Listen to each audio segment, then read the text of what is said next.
Son las 7, las 6 y nos escuchan desde Canarias. Capital Radio, servicios informativos.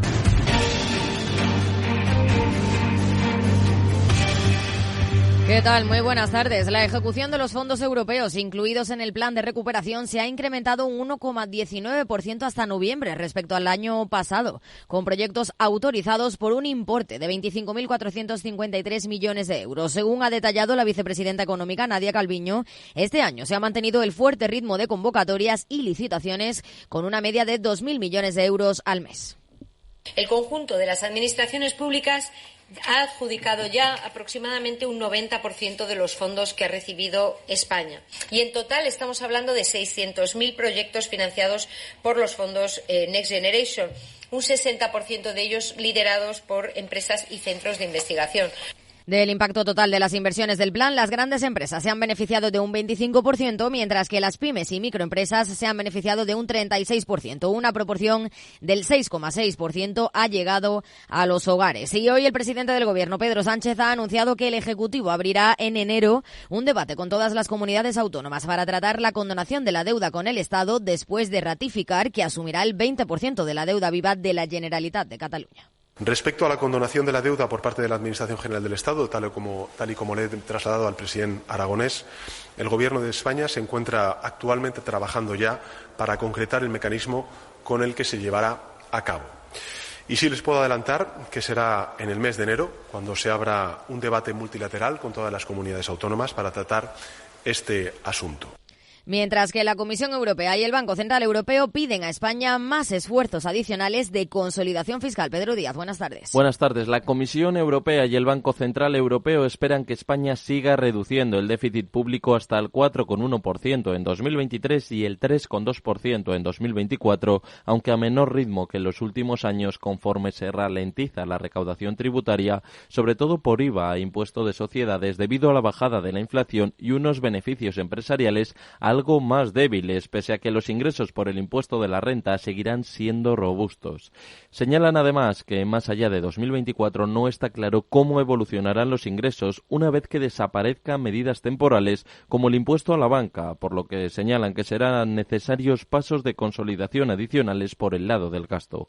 El ahorro presupuestario por la retirada de las medidas energéticas impulsará el ajuste fiscal en 2024 en ausencia de nuevas medidas políticas, puesto que el presupuesto no se ha presentado todavía al Parlamento, según señalan Bruselas y Frankfurt, recordando que sus previsiones apuntan a que el déficit público seguirá por encima del 3% del Producto Interior Bruto, que fijan como límite las normas europeas. Gracias, Pedro. Telefónica y sindicatos llegan a un principio de acuerdo para el expediente de regulación de empleo planteado por la compañía después de que haya reducido la afectación y mejorado la propuesta económica, aunque está condicionado a la negociación del acuerdo colectivo. Según han informado fuentes sindicales, la nueva propuesta de la compañía incluye la reducción en 148 de las personas afectadas por el ERE hasta las 3.411. También han acordado el nuevo convenio colectivo con una reducción de la jornada a 36 horas y un alza salarial del 1,5% revisable con el IPC. Y a las 8 el balance con Federico Quevedo. ¿Qué tal, Fede? Buenas tardes. Buenas tardes, Aida. Hoy la noticia, fíjate que no es ni política y casi ni económica, es deportiva. Es ese acuerdo para que se pueda seguir adelante con lo que se llama la Superliga, esa sentencia del Tribunal Europeo, que va a permitir seguir adelante con la Superliga y que lo vamos a hablar en nuestra lupa con Laura Blanco, porque obviamente tiene una derivada económica, sin duda. Vamos a hablar de eso y también de ese acuerdo que ha tenido el presidente del Gobierno con Aragonés para hablar de la futura financiación autonómica de Cataluña. También hablaremos de todo esto en nuestra tertulia económica. Toca, hoy es jueves, de eso, de lo de Telefónica y de muchos temas más. Pues a las 8 el balance. Claves del mercado. El IBEX 35 cierra prácticamente plano hasta situarse en los 10.104 puntos, animado por la revisión a la baja del PIB de Estados Unidos del tercer trimestre. Dentro del selectivo español destacan las caídas en Telefónica del 1,52%, mientras que Solaria, Robi y los bancos han subido de forma moderada. Si miramos a Wall Street, tono positivo en Nasdaq con subidas del 0,60% en los 14.867 puntos. El S&P 500 también con repuntes del 0,41% en los 4.718 puntos, mientras que el promedio de industriales también crece un 0,33% en los 37.203 puntos. En el mercado de divisas, según las pantallas XTB, el par euro-dólar se negocia a 1,0988 unidades. Buenas tardes.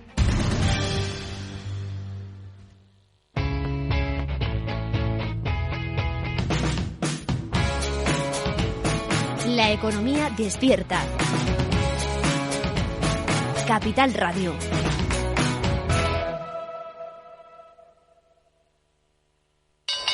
¿Te interesa la bolsa? Compra y vende acciones o ETF sin comisiones hasta 100.000 euros al mes. ¿Has oído bien? Sin comisiones. Más de 550.000 clientes ya confían en XTB. Abre tu cuenta totalmente online. Un broker, muchas posibilidades. XTB.com. A partir de 100.000 euros al mes, comisión del 0,2%, mínimo 10 euros. Invertir implica riesgos.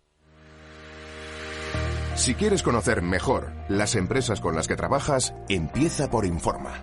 Compruébalo con 3 informes gratis, el nuestro para que nos conozcas más y los 2 que tú elijas para tu negocio. Solicítalos ya en Informa.es. Informa, líder en información empresarial.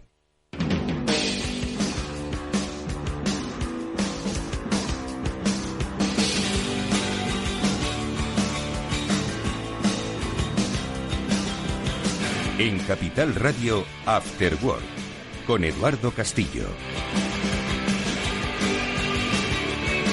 ¿Qué tal? Buenas tardes, amigos. Bienvenidos al After Work, que ya comienza en Capital Radio. Enseguida vamos a ir con nuestro primer tema, que es ayudaros a vender. Lo vamos a hacer además con un especialista en la materia, con Javi Consuegra, que es Chief Executive Officer de SalesHackers.es. Nos va a dar claves pues para vender sin complejos y vender mucho. Lo vamos a hacer además acompañados del buen conocimiento y reflexión de Eva García, CEO de Biggers. Y después vamos a hablar de nuestro mundo digital, que ya sabéis que siempre lo hacemos con la ayuda de Julián de Cabo y Víctor Magariño. Con ellos reflexionamos sobre cómo está cambiando nuestra vida, o más bien cómo lo digital está cambiando nuestra vida.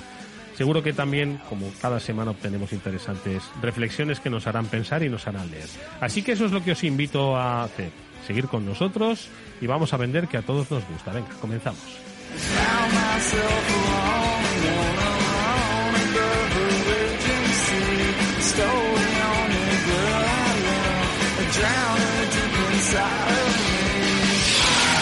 Bueno, decía que a todo el mundo pues nos gusta vender, pero a nadie le gusta llamarse vendedor. Nosotros hoy vamos a acabar con ese complejo con la ayuda de nuestro invitado, Javi Consuegra, que es Chief Executive Officer de SalesHackers.es. Él ha encontrado la fórmula, primero para quitarse los complejos y segundo para encontrar más clientes. Lo vamos a hacer con la ayuda de Eva García, a la que ya saludo, CEO de Biggers. Eva, ¿cómo estás? Buenas tardes.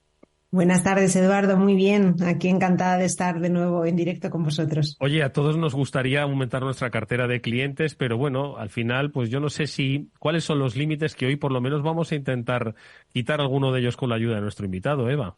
Sí, porque es que hoy en día, más que nunca, yo creo que el saber vender bien, el conseguir tener ese impacto en tu cliente es, yo creo que más urgente que nunca. Yo creo que a través de la experiencia de Javier vamos a sacar muchísimos tips para este nuevo año que empieza. Lo primero de todo es reivindicarse como vendedor, porque parece que nadie quiere ser vendedor, pero todos queremos vender. Entiendo que eso es algo que Javi ha entendido desde hace tiempo. ¿Qué tal, Javier? Buenas tardes, ¿cómo estás?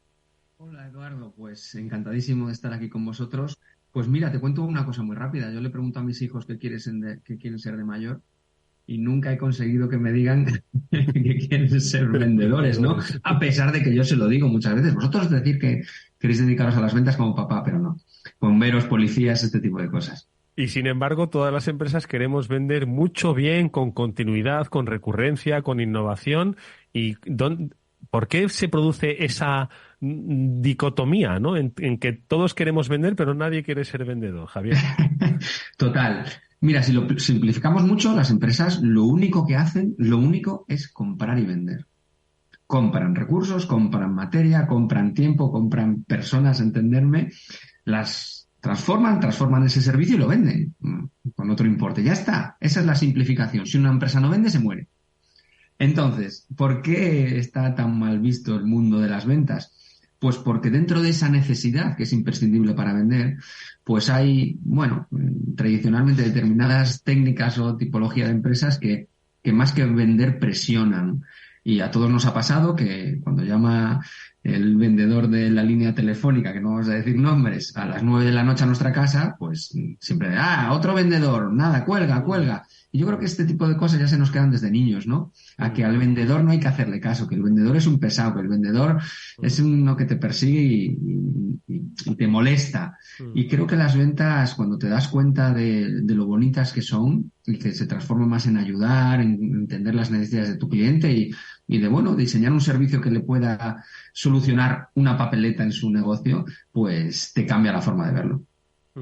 Es que ha cambiado la forma de vender precisamente, ¿no? Han cambiado además el perfil del vendedor, ha evolucionado y hay una nueva forma, lo hemos contado muchas veces, ¿no? De aproximarse al cliente.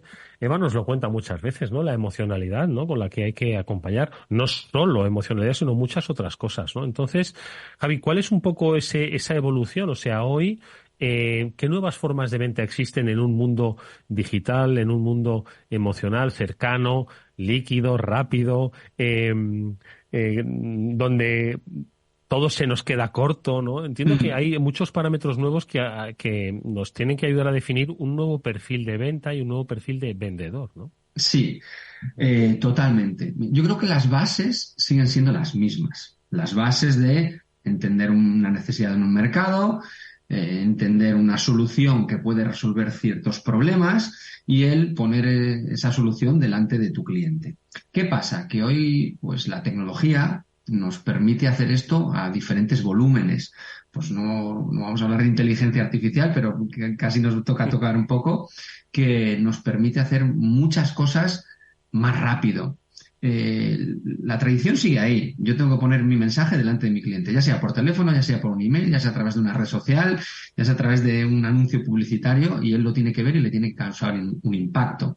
¿Qué pasa? Que este vendedor actual que se denomina, bueno, muchos lo denominan vendedor híbrido, en el que tiene que hacer cosas de manera tradicional, que es hablar con sus clientes, y eso lo tenemos que hacer casi siempre, pero también tiene que hacer cosas en el mundo digital para trabajar su marca personal, para trabajar la repercusión que pueden tener la publicación de sus contenidos, para que generar una audiencia y generar una cierta comunidad, ¿no? en mundos digitales, pues ese vendedor se tiene que actualizar. Y en determinadas industrias a día de hoy se ha convertido casi en hasta imprescindible. Por lo que no es que hayan cambiado las bases de la venta, sino que han cambiado los canales, las herramientas y, bueno, algunas de las técnicas que nos permiten, como decía al principio, hacer más cosas de una manera más global. Ahora vamos un poco con el particular método que reivindicáis desde Sales Hackers, pero antes le pregunto a Eva, porque en realidad, bueno, Eva vende, pero en realidad todos vendemos, ¿eh? De una manera u otra todos estamos vendiendo, ¿no? Entonces sí que me gustaría, pues un poco preguntarle a Eva, después de haberte escuchado, pues ella cómo ve esa visión de la venta, ¿no? Hoy. Sí, totalmente de acuerdo. Es verdad que han cambiado mucho los canales, pero yo creo que al final es la base, ¿no? Esa base de realmente entender a quién tenemos delante, conocer cuáles son sus necesidades, ponerlas incluso muchas veces por delante del producto, del servicio y de la empresa. Yo creo que eso es algo que es de siempre, ¿no? Lo que pasa que es que te tienes que un poco que adaptar a esta nueva realidad donde cada vez hay más empresas y hay más competencia. Entonces, yo creo que aquí el juego está en saber vender aquello que realmente a ti te hace único y que va a resolver esas necesidades o esos objetivos que tiene el cliente, ¿no? Y ahí creo que está la clave. Y, por supuesto, la autenticidad de la persona que vende. Yo creo que es porque si nosotros utilizamos, como digo yo, malas artes a nivel de venta, llega un momento que vamos perdiendo esa confianza, ¿no? Entonces creo que hay dos elementos fundamentales que yo por lo menos intento desarrollar en mi día a día y aplico también a los vendedores que trabajan conmigo, que es la parte de autenticidad y honestidad. Porque yo necesito que esa persona se quede conmigo, ahora y en el futuro. Y para eso te tengo que realmente ofrecer algo que tú necesites, que tenga que ver con tu vida, con tu realidad, pero yo no puedo dejar de ser yo misma. Para que haya, ¿no? Podamos crear ese equilibrio, ¿no? Y yo creo que eso tiene que estar siempre en la cabeza de cualquier vendedor. Fíjate, a través de la experiencia de Sales Hackers, ellos, a través de su propia página web, Javier, os referís a que ayudáis a clientes que quieren dejar de depender, y lo digo así, de referidos, algoritmos o rankings en buscadores. Esto es una herramienta muy buena. Mundo Digital, pues, de alguna forma ha hecho emerger unas nuevas herramientas. Sin embargo, las señaláis como, o por lo menos empresas se creen cautivas de estas herramientas. ¿Cómo se puede salir? Cuéntanos un poco, a ver. Sí, ¿por qué tenemos ese mensaje en nosotros, no? Porque esa dependencia de algo que tú no controlas los clientes que te llegan por referidos, es decir, que te presenta otro cliente, hoy te llegan 5, el mes que viene ninguno, no controlas tu posicionamiento en buscadores, aunque lo trabajes, mañana Google cambia el algoritmo y sales a la página 37 y ya no te conoce nadie. Y nosotros donde abocamos por, si tú conoces a tu cliente y sabes dónde está, te damos las herramientas para contactar con él. Es decir, si yo sé que mi cliente ideal es una empresa de un sector determinado, con un tamaño determinado, que factura en 1.000 euros o en cientos millones, y sé quién es la persona responsable a la que le puedo resolver una papeleta, nosotros abogamos por técnicas que se denominan outbound o de mensaje saliente, donde hacemos diferentes estrategias para contactar con ellos de manera directa, por diferentes canales, y no estoy hablando de perseguirles ni muchísimo menos, porque muchas veces utilizamos canales intermedios como pueden ser: te invito a un evento, te invito a un desayuno, te invito a un webinar, te intento convencer de que yo soy el experto que necesitas, pero sobre todo el que dependa de ti. Para mí la gran magia de un negocio es el que tú puedes activar una ruedecita, girar una rueda y decir: oye, necesito 3 clientes el mes que viene, vamos a poner la máquina a funcionar para conseguirlos. Y no estar dependiendo de a ver quién me entra por la página web, a ver si vendo algo este mes, que el mes pasado fue mal. Eso creo que es que es poco predecible, como es lógico, y para un responsable de una empresa estar todo el rato en la cuerda floja. Oye, pero es que eso es haber descubierto la piedra filosofal, porque ¿cuántas veces hemos oído a empresas que dirían: joder, me encantaría sentarme con esta otra empresa para poder charlar, aproximarme y obviamente con un fin último comercial absolutamente legítimo? Entonces, claro, es que eso es dar con la tecla, Javier. Exacto. Pues es tal cual lo que ha dicho Eva anteriormente, en el que para mí el primer paso de la venta es generar una confianza. Generas una confianza, te demuestras como un experto, les aportas cierto valor. Oye, si yo quiero hablar con una empresa, pues te voy a invitar a algo que te aporte valor a ti. Pues ya sea un caso de uso de una herramienta o de mi servicio para otro cliente como tú, y te invito y te digo: oye, si quieres te demuestro cómo yo les he enseñado a ellos. Directamente no te estoy vendiendo, te estoy enseñando cómo he ayudado a otros. Y si te interesa, pues te lo cuento. Y es muchas veces tan sencillo como eso, ¿no? Lo difícil es armar todo este ecosistema de a quién se lo cuento, cómo se lo cuento, cuándo se lo cuento, porque también el momento en el que tú contactas con el cliente es muy importante. Todos tenemos nuestros timings, ¿no? Nuestros momentos dentro de las empresas. No es lo mismo si una persona acaba de entrar en una empresa como que lleva 10 años. No es lo mismo como para abordar este tipo de, por poneros un ejemplo, ¿no? Entonces, cuando eres capaz de diseñar una estrategia donde conoces tan bien a tu cliente que le dices: yo sé lo que te va a pasar de aquí a 5 años, y si no quieres que te pase, pues si quieres hablamos. Cuando él confía tantísimo en ti, que tú eres capaz de hacerle ver, de evitar ciertos problemas, pues la venta está casi asegurada, porque lo que decíamos al principio, vender no es presionar, no es perseguir, no es cómprame mi línea telefónica, sino que es ayudar llamando a las personas por su nombre y oye, que si quieres hablamos, y si no, hablamos más adelante, no pasa nada. Bueno, decía Eva, la confianza, ¿no? Y yo creo que eso se puede lograr, ¿no? Pero esa confianza tiene que ir sustentada por primero un convencimiento y una capacidad. ¿Cuándo sabe una empresa? Eva, te lo pregunto a ti, un poco en propia experiencia, ¿no? Y luego, Javier, ¿cuándo sabe una empresa que puede aproximarse a través de, imaginaos, de sales hackers? Oye, quiero aproximarme a un cliente, pero oye, que sea útil, a ver si luego va a resultar un bluff. No estoy preparada para aproximarme a ese cliente, ¿sabes? O no tengo los deberes hechos y pierdo una oportunidad. Eva, ¿cómo lo ves tú eso?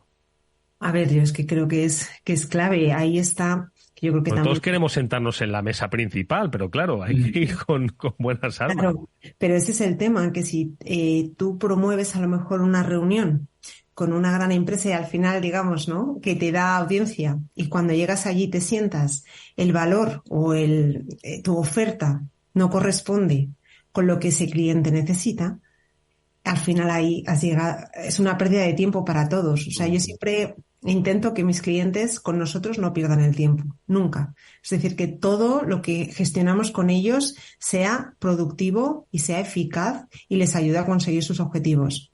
Por lo tanto, ahí es muy importante esa escucha, ¿no? De entender qué es lo que necesita el otro, ¿no? Y yo, evidentemente, ir con esa oferta de valor y saber que es que vamos a ser los mejores partners. Además, si tú te lo crees, que yo eso también lo promuevo mucho y me imagino que Javi también en las formaciones, si tú realmente te crees y confías mucho en ti, en tu empresa, en tu producto y en tu servicio, eso cuando comunicas, que al final, claro, la venta es comunicación, eso hace que realmente esa persona diga, sí, es que van a ser mis partners, no solo por lo que me ofrecen, sino por cómo me lo transmiten.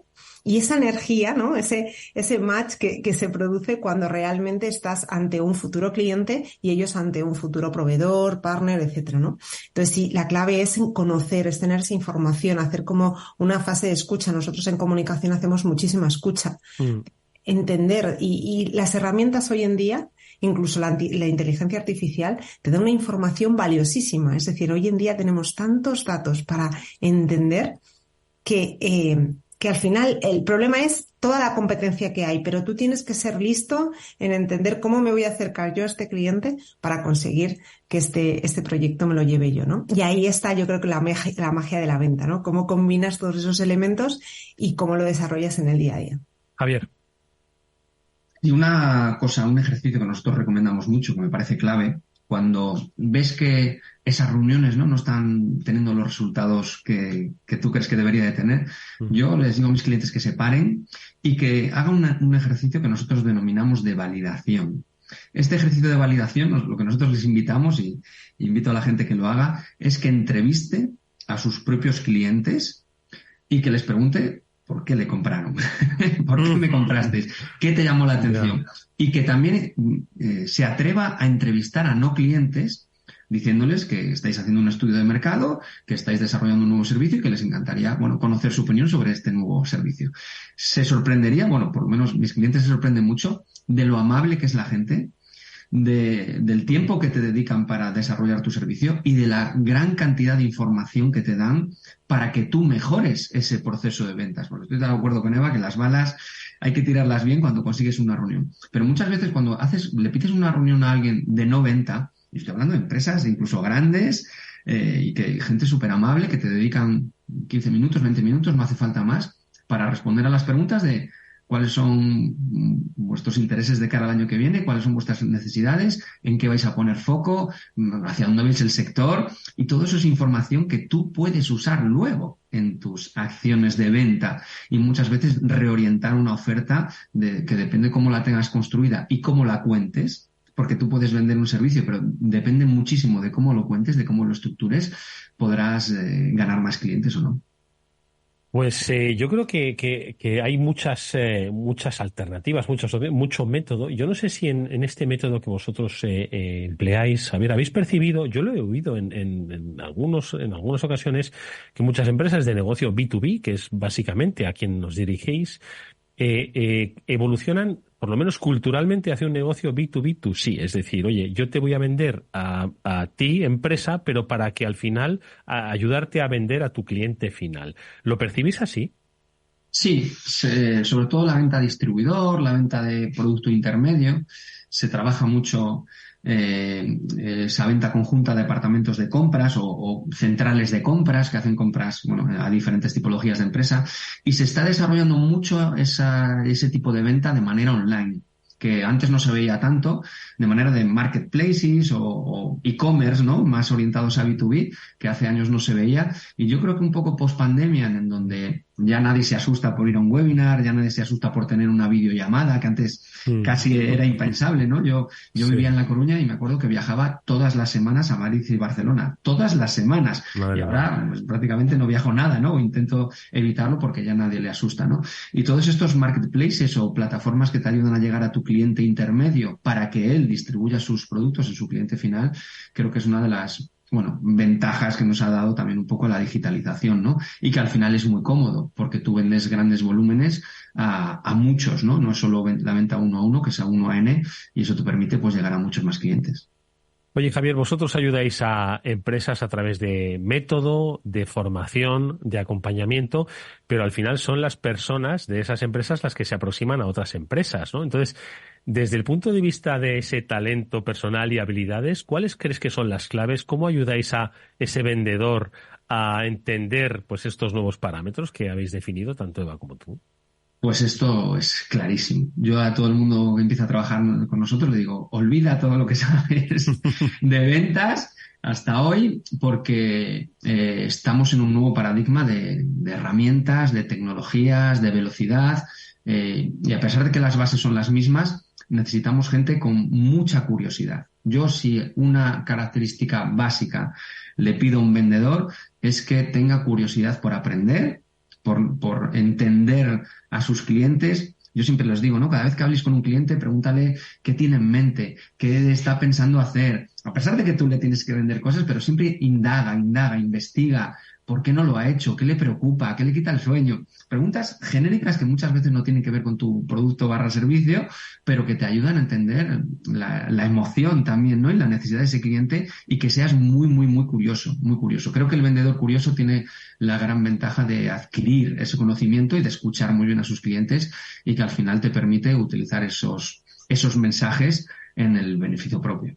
Oye, una última pregunta me queda, porque un minuto nos queda, y es... ¿qué tal LinkedIn? ¿Lo usamos para entrar a la gente o no? ¿O tenemos que refrenar un poquito nuestros impulsos? La pregunta sería, ¿por qué no lo usa la gente más, no? Pero sí que estoy de acuerdo en que el impulso tiene que estar un poquito frenado. Para mí LinkedIn es una red para generar relaciones. Y generar relaciones no es vender. No es vender. Entonces, igual que estamos aquí hablando nosotros, es un inicio de una relación, pues lo mismo tenéis que hacer, tiene que hacer la gente con su cliente. Generar un inicio a través de un canal intermedio, un punto intermedio donde conocerse. Y a partir de ahí ya que surja la magia. Madre mía, Eva, lo que nos queda por aprender, 30 segundos nos quedan. Sí, yo además completo un poco lo del tema de la curiosidad con la empatía, ¿no? Que yo creo que hoy en día es clave para prácticamente todos los negocios, pero más en el tema de venta, y de verdad que nos lo creamos, porque yo creo que aquí también hay esa pregunta de ¿realmente el vendedor nace o se hace? Y al final yo creo que realmente todos podemos ser grandes vendedores, empezando por conocernos a nosotros mismos, claro. Y a partir de ahí ya desarrollar el negocio y vender lo que nos gusta. Oye, y de lo que tenemos. Eva, y si tenemos buenas herramientas como Sales Hackers, pues todavía mejor. Es la que nos ha ofrecido Javi Consuegra, que es Chief Executive Officer, que le agradecemos mucho que esté con nosotros. Javi, Eva, muchísimas gracias. Gracias, Eduardo. Nosotros ahora, si os parece, vamos con un consejo.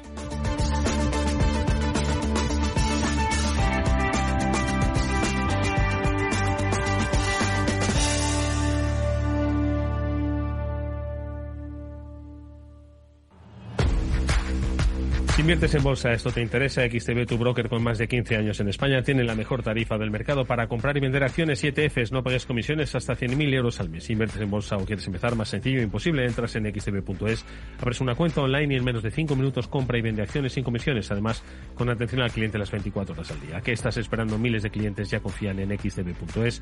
Un broker, muchas posibilidades. A partir de 100.000 euros al mes, la comisión es del 0,2%, mínimo 10 euros. Invertir implica riesgos.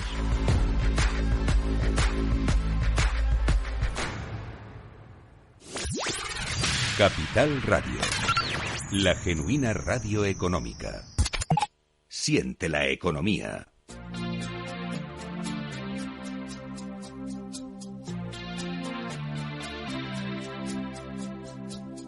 Después del trabajo, After Work, con Eduardo Castillo, Capital Radio.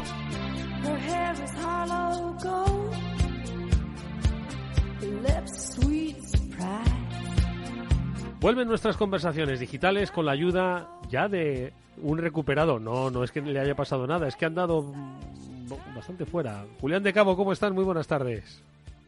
¿Qué tal, Eduardo? Pues encantado de estar contigo y con Víctor otra tarde más. Digo que recuperado ya de su agenda. Bueno, su agenda no tiene recuperación ninguna, pero por lo menos su agenda nacional ha vuelto a nuestro programa para charlar, como siempre, amigablemente con Víctor Magariño. Víctor, ¿qué tal? Muy buenas tardes, ¿cómo estás?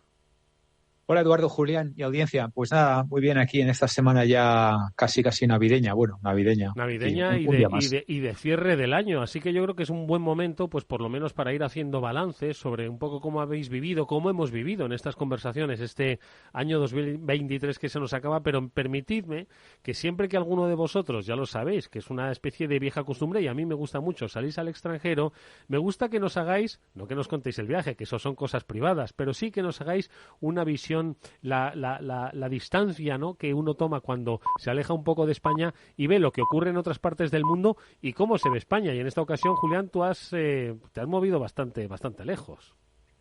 Sí, yo me he pasado como prácticamente 2 semanas en Guatemala, que es como casi cambiar de planeta en un momento dado. ¿Y qué tal la experiencia? Porque conocer ya lo conocías, ¿no? Pero sobre todo esa visión no externa, ¿no?, que muchas veces debemos tener de lo que ocurre en España, cómo se ven las cosas, si se ven más pequeñas o se ven todavía más grandes.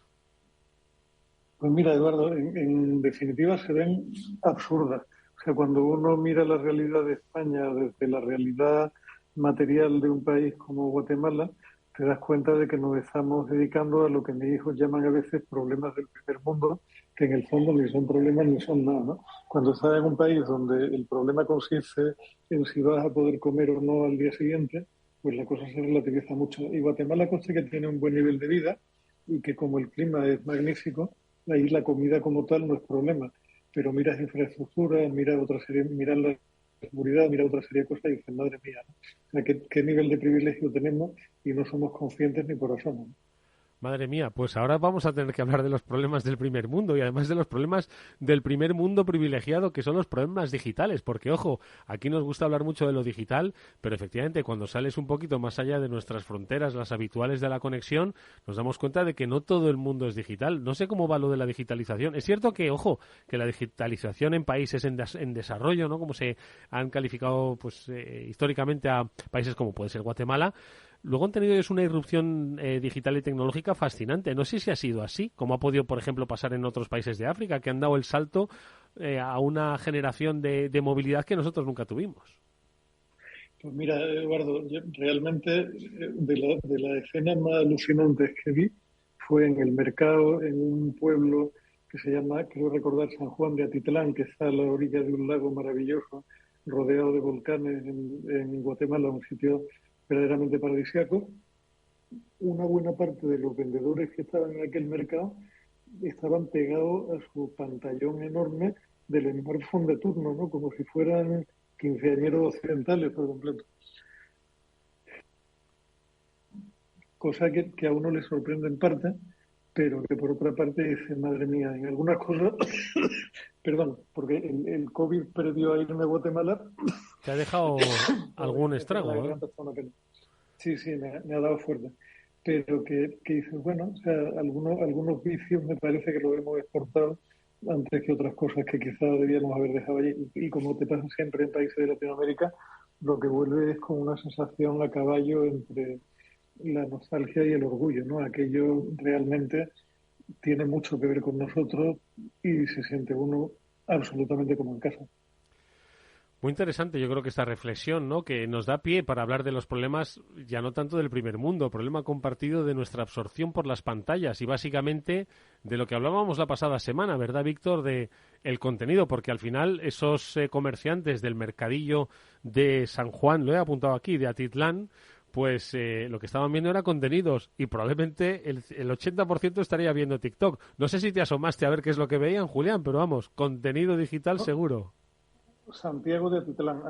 Tengo alguna foto de 3 quinceañeras sentadas en una barra, absolutamente pendientes del teléfono móvil, mientras sus madres intentaban vender en el mercadillo. Una cosa completamente increíble. Pues Víctor, corrobora un poco lo de la semana pasada que estuvimos hablando, el contenido. Sí, bueno, yo creo que Julián ha hecho un resumen perfecto de los problemas del mundo diferente al nuestro, ¿no? Y nos trae un poco a colación los problemas del mundo de ahora, ¿no? Y yo he estado leyendo esta semana un par de cosillas y no sé si os ha llegado, pero una de las cosillas, Google tiene ahora un problema de 700 millones de dólares, que es que ha llegado a un acuerdo para que se acabe el proceso que le estaban haciendo por cargar demasiada comisión en su marketplace, ¿no? en sus apps. Entonces, claro, dice, yo estaba escuchando a Julián y dijo, lo que se podía hacer con 700 millones de dólares en Guatemala. Bien empleado, sí. En fin, esto, o sea, es que, claro, Google cobra la friolera, bueno, igual que Apple, ¿no? De 30% de comisión en las compras de apps, que se dice pronto, 30% de comisión. Entonces, ha llegado a un acuerdo y ha pagado, y esta es de las gordas, o sea, varias centenares de millones. Y yo siempre que ponen estas multas me pregunto dónde va el dinero. No sé si vosotros os lo digo, oye, 700 millones, ¿eso dónde lo mete, no? Y aquí te daba una pista, dice que 630 millones de dólares van a un fondo de reserva para los consumidores, que me gustaría saber si realmente... Yo soy consumidor, que yo soy consumidor. Sí, pero no eres americano, ni guatemalteco tampoco. Y 70 millones van a los estados directamente. O sea, 70 millones a los estados que estaban en el Sarao, y los 630 millones a un fondo para los consumidores, que luego eso no se sabe muy bien dónde va. Bueno, es una de las cosas que leía, ¿no? Problemas del primer mundo. Y luego el otro problema del primer mundo total, que es que han obligado a Apple a suspender la venta de varios modelos de su reloj. Sabéis que Apple vende más relojes digitales que toda la industria de relojes junta, analógica. Bueno, pues resulta que esto es algo que yo lo venía siguiendo ya unos años. Resulta que les han pillado con el carrito del helado y parece ser que han infringido una patente de una empresa que se llama Máximo, que es la famosa que hemos hablado alguna vez, que sirve para medir el oxígeno en la sangre. Y parece ser que estos tienen una patente basada en pulsos de luz o no sé qué, y le acaban de alguna manera condenar a Apple a parar la venta de estos relojes, ¿no? Y que sí, efectivamente estos son problemas del primer mundo, ¿no? Uno tiene que pagar. Total. Pero bueno, no deja de ser interesantísimas las cifras que se manejan y sobre todo los problemas del primer mundo, que en realidad son un problema. Quiero decir, bueno, quizás los relativos a lo que pagan compañías multimillonarias es un problemilla para ellos y quizás es alpiste para nosotros, ¿no? Y lo de los relojes también no deja de ser un problema empresarial para una compañía cotizada que tiene pues muchísimo por venir. Pero no dejan de ser problemas. El pasado lunes comentábamos en el programa de ciberseguridad una noticia que, si no recuerdo mal, decía que el fabricante de automóviles Porsche, ¿no? Pues que iba a revisar un poco la producción de su Macan, o las ventas de su modelo Macan, que es un modelo estupendísimo, creo, pues porque no le salía a cuenta actualizar todos los sistemas digitales que lleva el coche para cumplir con la normativa de securizar un poco esos entornos, y que era tan carísimo que al final tenía que replantearse un poquito la estrategia. Problemas del primer mundo, pero que de alguna forma, ojo, nos dicen el estado en el que se encuentra nuestro mundo, precisamente. Yo no sé si esto es bueno, es malo, o se queda como una noticia como el piste. No digo la noticia en sí misma, sino hacia dónde nos dirigimos, el cambio de estrategias, la implicación que tiene lo digital en la vida, en la economía, no sé. A ver, dos apuntes muy rápidos, Eduardo. Un apunte muy rápido, perdón, antes de comentar el tema del Porsche, ¿no? Ojo, porque cuando hablamos de litigios de patente en el mercado americano, hablamos de un jardín absolutamente indecente donde se ha llegado a patentar, por ejemplo, la raqueta de tenis, ¿no? O sea, cuando un visionario americano hizo la primera raqueta grandota, que era mucho más grande que las de madera y tal, consiguió patentarla, que era algo así como patentar el huevo frito gordo o algo por el estilo, ¿no? Y durante años ningún otro fabricante pudo hacer raquetas. Fue Head en concreto, que previamente había también patentado una innovación en el tema de los esquís y tal. Las guerras de patentes en Estados Unidos son un clásico, y en el mundo de la telefonía, por ejemplo, se han producido compras masivas multimillonarias para poderse hacer la puñeta los unos a los otros, y que cuando uno te reclamara por una patente, tú pudieras reclamarle por otra, ¿no? Es un mundo, digamos, muy atípico.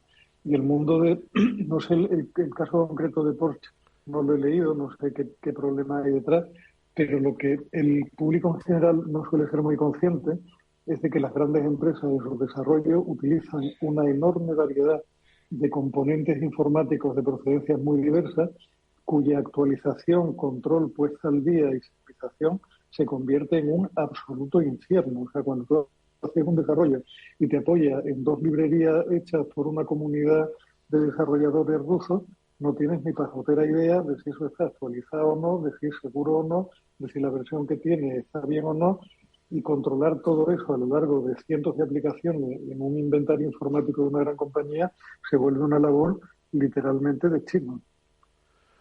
Víctor. Sí, mira, estabas hablando eso, Eduardo, y acabo de salir de una reunión donde teníamos un tema parecido a eso, ¿no? Es decir, nosotros vendemos hardware con software, con licencias, y uno de los problemas era que el primer lote de los ordenadores que enviábamos, ya hace ya, me parece que eran 6 o 7 años, pues el hardware empezaba ya a no ser reusable, digamos, o actualizable, ¿no? Entonces, un poco lo que venía diciendo Julián, ¿no? Que tienes tantos componentes que cuando toca una actualización, a veces de repente te das cuenta que el software, que normalmente no tiene problemas en correr casi en ningún lado, pues tiene que correr en un hardware que ya no está, ¿no? Entonces, a veces cuando tienes la licencia ligada a un determinado hardware, pues de repente ya no te vale actualizar la licencia, tienes que, en fin, un pequeño sarao que no tiene sentido entrar en detalles, pero que es un problema, y Julián lo ha dicho muy bien. Bueno, hay empresas que hacen negocio ya de sugerir, de actualizar, de llevar el control de todo lo que las grandes compañías tienen digitalmente hablando, tanto la parte de hardware como la parte de software, ¿no? Esto ya hoy en día es un gran negocio para cualquier integrador de sistemas y demás, ¿no? O sea que, bueno, a medida que todo se complejiza, pues todo va a ir, ya todo eso sobre todo cada vez más rápido, y empieza a ser una verdadera... Entonces, lo de Porsche yo tampoco lo había escuchado, pero vamos, no me sorprende en absoluto, ¿no? Bueno, pues nada, insisto, problemas del primer mundo. ¿Comentamos algún otro problema del primer mundo? Seguro que de vuestras lecturas alguno podemos extraer. Víctor, Julián me consta que no ha tenido, entre el COVID y los viajes nacionales, poco tiempo para lecturas, ¿vale? Pero seguro que Víctor comparte alguna más con nosotros que nos dé juego. Bueno, yo tengo un par por ahí que me ha llamado la atención, aparte de los 700 millones y la prohibición de Apple o la autoprohibición, ¿no?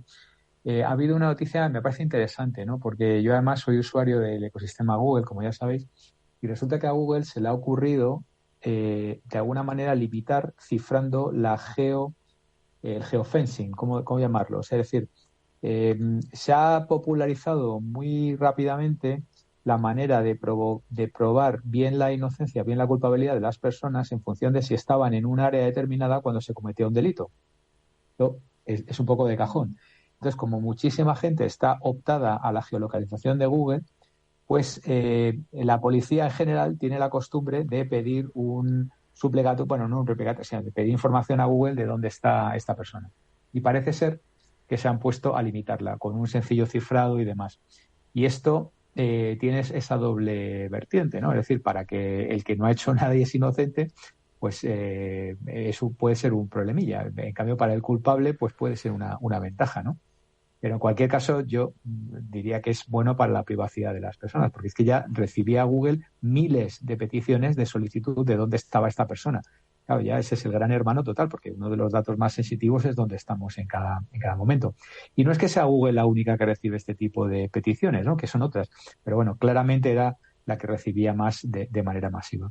Y parece ser que esto es una pequeña limitación a ese, entre comillas, medio abuso que se estaba haciendo de las peticiones de geoubicación de las personas. No sé qué os parece esto, pero bastante agresivillo, ¿no? Sí, bueno, por un lado, sí, realmente sirve para la resolución de crímenes, pero bueno, os acordáis de un crimen terrible, ¿no? Que hubo en España hace ya muchos años, pasa el tiempo, ¿no? El de la joven Diana Kerr, ¿no?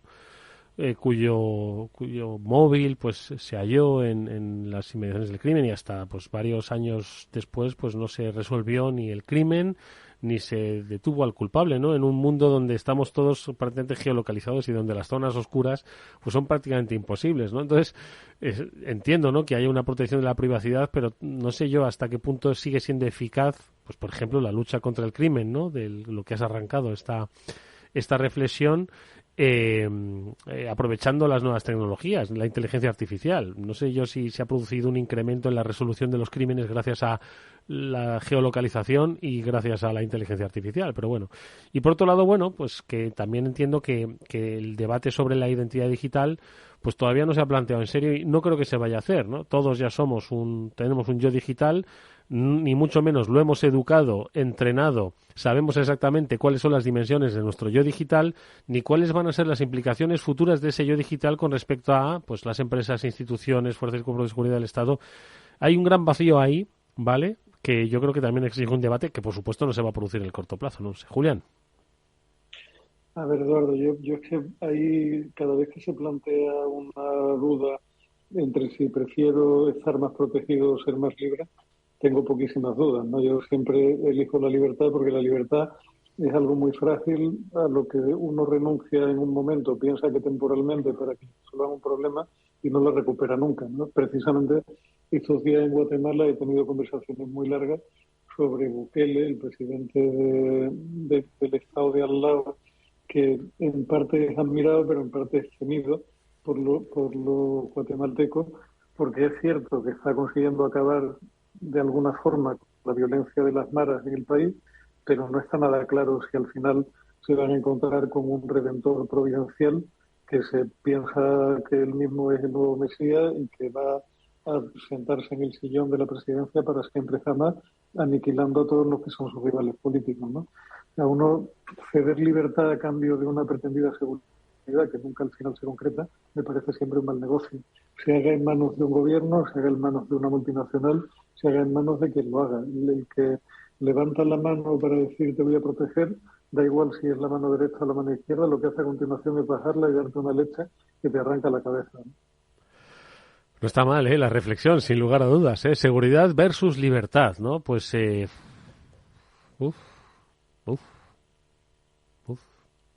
protección. Sí, la verdad es que todos vamos a ir encaminados hacia una pérdida de libertades para tener una mayor seguridad, pero porque no somos ni conocedores ni maduros en cuanto a nuestra libertad digital individual, y como no sabemos hacerlo, pues cedemos parte de esa libertad a los demás. Víctor.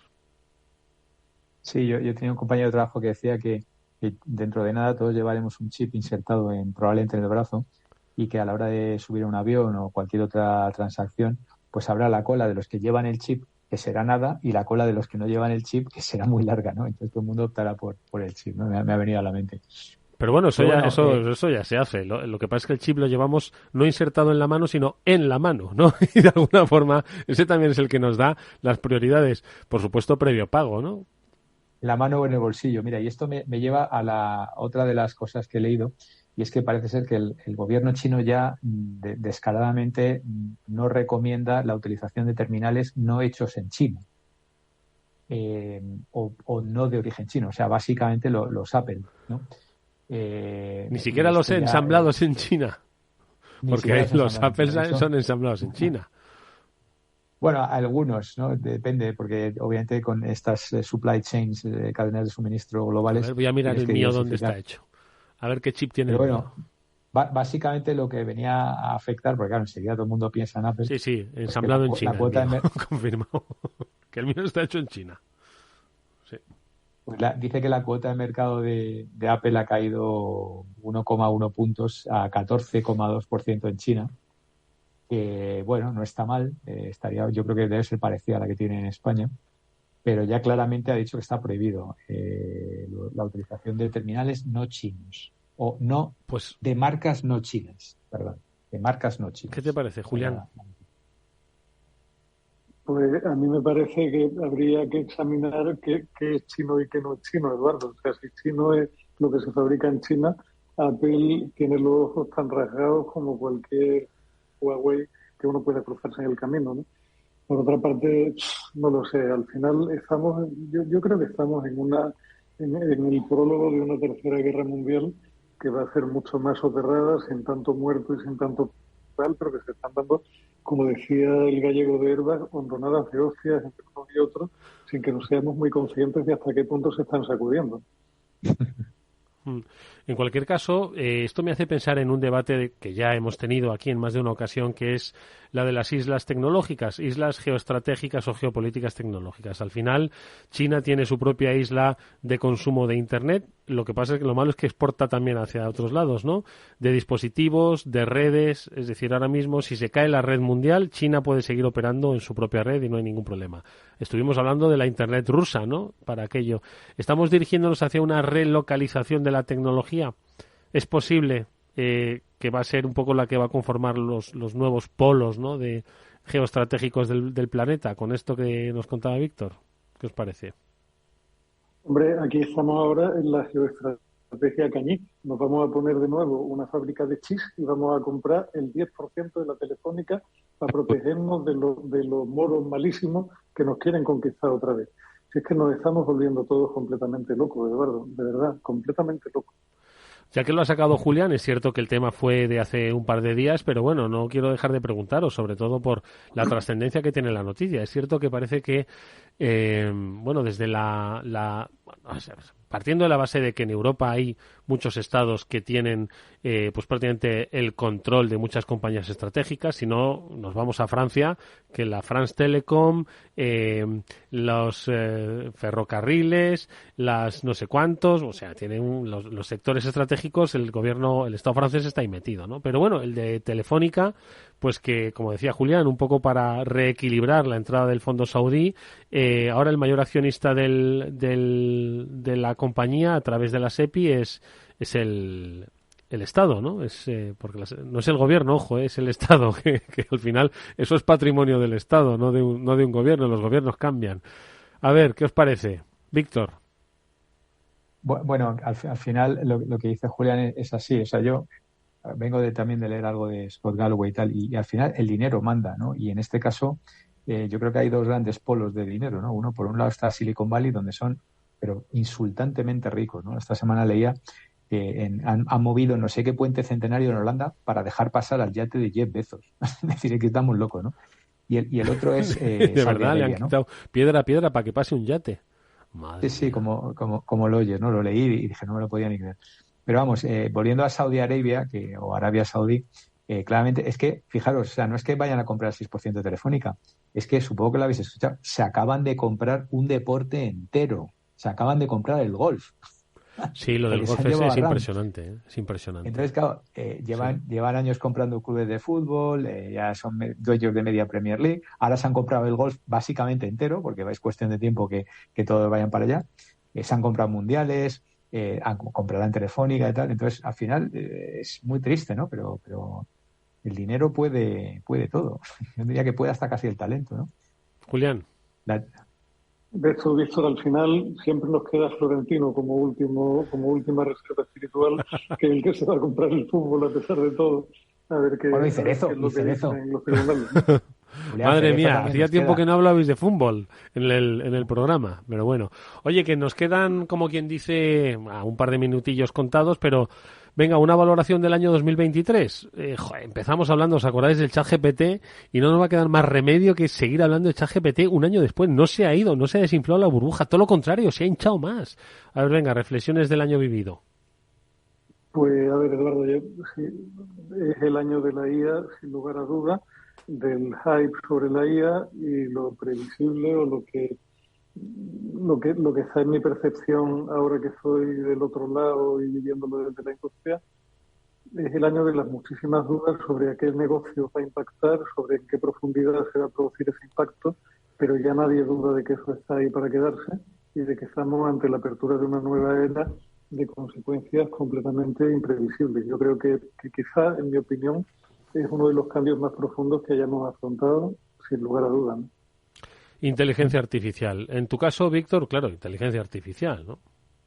Sí, yo, fíjate que al principio, yo creo que lo trajo Julián, ¿no? Al principio a colación y yo estaba un poco, bueno, no sé si despistado, escéptico y tal, ¿no? Cuando hace un año y tal, cuando nos hablas del ChatGPT y tal. Sí, es verdad, hemos tenido aquí. Sí, él lo trajo y yo. Y claramente se ha consolidado. El otro día hablábamos de Gemini. ¿Sabes por qué? Porque dijo, ¿habéis visto a ChatGPT Real Madrid? Y tú dijiste, eso no tiene nada que ver. No confío en eso. No, pero es cierto que el primero yo creo que lo trajo fue Julián, además fue claramente apuntando por ahí. Y te decía el otro día, hablábamos del Gemini de Google, que la verdad que en mi entorno me ha hecho un poco de pushback porque dicen que no, que le dieron mucha caña y tal, pero bueno, yo la demo que vi funcionaba bien, entonces bueno, habrá que esperar. Y yo, fíjate, te iba a decir una cosa que creo que puede empezar a pasar, y esta sí que es mía personal, no la he leído en ningún lado, y es el impacto que puede empezar a tener en las búsquedas, y en este caso en el negocio de Google. Y aquí me separo un poco de la predicción que comentamos el otro día de Scott, ¿no? Que decía que iba a ser el stock del año y tal, y que porque el negocio de Search seguía creciendo doble dígito y que YouTube tenía potencial y que ahora siendo un player en la IA tal y cual. Yo me atrevería a decir que le van a empezar a dar ya bocaditos quizás serios, ¿no? En los temas de búsqueda. Por un lado, ByteDance con el tema de búsquedas, que yo ya hago encuestas en clase y ya más de uno me dice, más de un millennial, ¿no? que están haciendo las búsquedas en TikTok.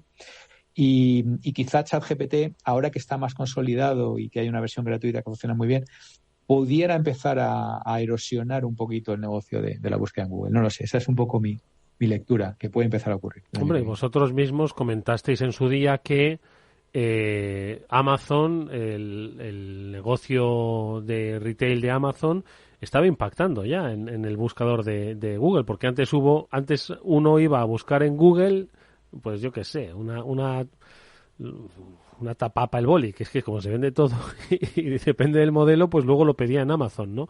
Y ahora muchas veces directamente ya vas buscando el producto en Amazon donde te da la descripción, lo hemos comentado, yo ni siquiera este año, yo creo que el año pasado, ¿no? Entonces, al final, cuanto simplifiques mejor esas búsquedas y te evite pasar ya no de la primera página de Google, sino de los 3 primeros resultados de Google y te lo da directamente todo reconcentrado, pues vas a tener una victoria asegurada. Julián. Yo estoy bastante de acuerdo con Víctor. O sea, yo si me quedara con un segundo flash del año, sería todo lo que está pasando bajo el radar o bajo nuestro radar en TikTok y la generación que viene ahora. Ahí hay todo un movimiento, hay todo un impacto e influencia en nuevos modelos de publicidad que están funcionando muy bien entre la gente joven, nuevos canales para promocionar música. O sea, TikTok hoy es un mundo en explosión cuyas consecuencias tampoco somos capaces de medir, sobre todo porque generacionalmente nos queda muy lejos y a mí la verdad es que aguantar un rato de TikTok se me hace muy cuesta arriba. Madre mía, y tanto, y no generacionalmente, sino que ver a gente bailar, pues oye, pues uno sí, pero 10 haciendo el mismo baile, en fin, que nos vamos. Que amigos, como siempre ha sido un placer escucharos, ha sido un gusto verte ya recuperado, mejora esa tos, Julián, seguro que las buenas viandas de Nochebuena y Navidad te van a ayudar a recuperar del todo ese tono de voz, y a Víctor Magriño también, por supuesto, muchísimas gracias a ambos, que paséis una feliz Nochebuena, a una mejor Navidad, y si es posible nos hablamos antes de Año Nuevo, y si no, lo lograremos, estoy seguro que encontraremos el hueco. Gracias Julián, gracias Víctor, cuidaros mucho. Gracias, un abrazo. Gracias, feliz Navidad a todos. Y nosotros, venga, que nos despedimos hasta pues la vuelta de Navidad, que lo paséis muy bien amigos, nos encanta que estéis al otro lado. Si queréis decirnos algo, afterwork@capitalradio.es. Venga, disfrutad de los vuestros en la medida y en la forma en la que consideréis, pero hacedlo. Adiós y hasta muy pronto. Adiós.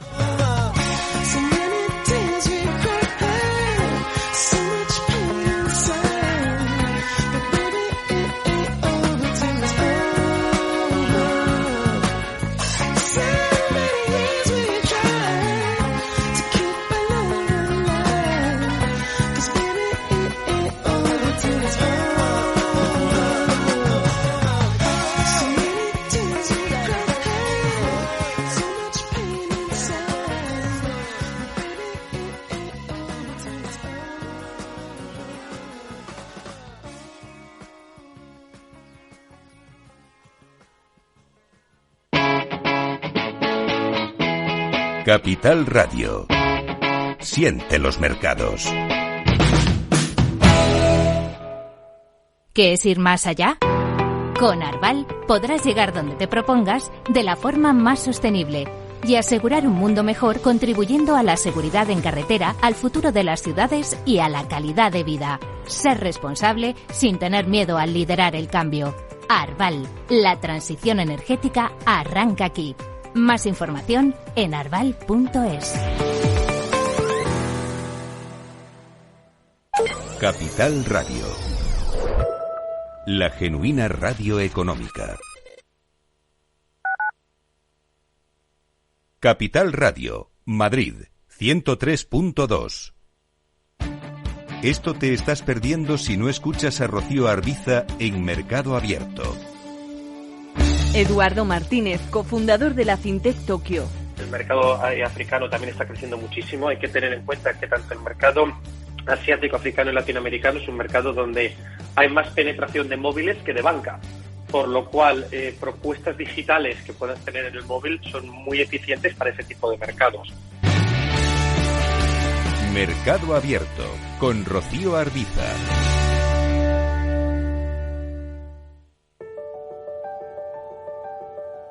Capital Radio lanza el nuevo formato de Cripto Capital, todos los lunes a las 3 de la tarde con el maestro de trading algorítmico Carlos Puig Sajibela. Lo que nadie te cuenta, escúchalo en Cripto Capital.